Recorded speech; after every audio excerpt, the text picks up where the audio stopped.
আসসালামু আলাইকুম ওয়া রাহমাতুল্লাহি ওয়া বারাকাতুহু। সম্মানিত দিনী ভাই ও বোনেরা, প্রচণ্ড গরম চলছে। দেশে দেশে মানুষ গরমের কারণে অসুস্থ হয়ে যাচ্ছে। এই গরম আমাদের জন্য একটি আযাব মাত্র। হাদিস শরীফে এই গরমকে আল্লাহ রাব্বুল আলামিনের রাগ বলে সম্বোধন করা হয়েছে। আল্লাহ আমাদের প্রতি অসন্তুষ্ট, যেটা আমরা বিভিন্ন সময় বিভিন্ন বিপর্যয়ের মাধ্যমে বুঝতে পারি।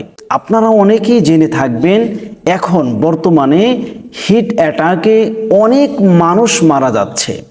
গরমের কারণে প্রচুর পরিমাণে মানুষ মারা যাচ্ছে এবং এই অবস্থা দেখে আবহাওয়া অফিস হিট অ্যালার্ট জারি করেছে। বিভিন্ন প্রতিষ্ঠান এই গরমের কারণে বন্ধ করে দেওয়া হচ্ছে। আমার ভাই ও বোনেরা, এই যে গরম, এই যে বিপদ বালা মুসিবত, এগুলো তো সব আমাদের হাতের কামাই। আল্লাহ রাব্বুল আলামিন পবিত্র কোরআনে বলেন, যহারাল ফাসাদু ফিল বাররি ওয়াল বাহর বিমা কাসাবাত আইদিন নাস।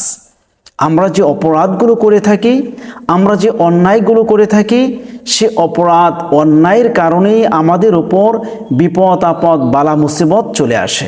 আজকে আমরা জানব এই গরমের সময় নবী করিম সাল্লাল্লাহু আলাইহি ওয়াসাল্লাম কি করতেন এবং আমাদেরকে কি শিখিয়ে দিয়েছেন।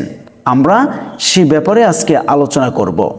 প্রখ্যাত সাহাবী হযরত জাবের ইবনে আব্দুল্লাহ রাদিয়াল্লাহু তাআলা আনহু বলেন, একদিন নবী করিম সাল্লাল্লাহু আলাইহি ওয়াসাল্লামের কাছে কিছু লোক আসলো। তারা বৃষ্টি না হয় নবী করিম সাল্লাল্লাহু আলাইহি ওয়াসাল্লামের কাছে কিছু সাহাবী এসে তাদের গরমের কথা, তাদের কষ্টের কথা, তাদের অত্যন্ত তৃষ্ণার কথা জানিয়ে কেঁদে দিলেন।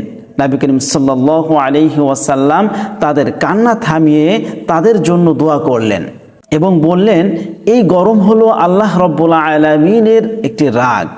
কেননা আমরা যে গুনাহ করে থাকি, যে অপরাধ অন্যায় করে থাকি, আমাদের এই অন্যায় গুনাহ অপরাধের কারণে আল্লাহ রাব্বুল আলামিন আমাদের উপর রাগান্বিত হয়েই এরকম গরম অথবা অনেক শীত, অনেক বালা মুসিবত, ঝড় বন্যা এগুলো দিয়ে থাকেন। তখন নবী করিম সাল্লাল্লাহু আলাইহি ওয়াসাল্লাম ছোট্ট একটি দোয়া শিখিয়ে দিয়েছেন। দোয়াটি আমি স্ক্রিনে দিয়ে দিয়েছি, আপনারা এখান থেকে পড়ে নেবেন এবং সর্বদা এই দোয়াটি পড়বেন।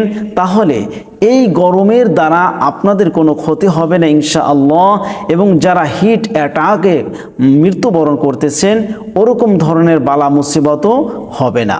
দোয়াটি হলো, আল্লাহুম্মা ইন্নী আউযু বিকা মিন যাওয়ালি নি'মাতিকা ওয়া তাহাউলি আফিয়াতিকা ওয়া ফুজাআতি নিকমাতিকা ওয়া জামিই সাখাতিকা। অর্থ হচ্ছে, হে আল্লাহ, অবশ্যই আমি আপনার নিকট আপনার অনুগ্রহের অপসরণ, নিরাপত্তার প্রত্যাবর্তন, আকস্মিক পাকড়াও এবং যাবতীয় অসন্তোষ থেকে আশ্রয় প্রার্থনা করছি। এই হাদিসটি মুসলিম শরীফের 2739 এবং আবু দাউদের 1545 নম্বর হাদিস। হে আল্লাহ, আপনি আমাদের সকলকে সকল ধরনের বালা মুসিবত থেকে, সকল ধরনের বিপদ আপদ থেকে, সকল ধরনের রোগ থেকে হেফাজত করুন। আমিন। আসসালামু আলাইকুম ওয়া রাহমাতুল্লাহি ওয়া বারাকাতুহু।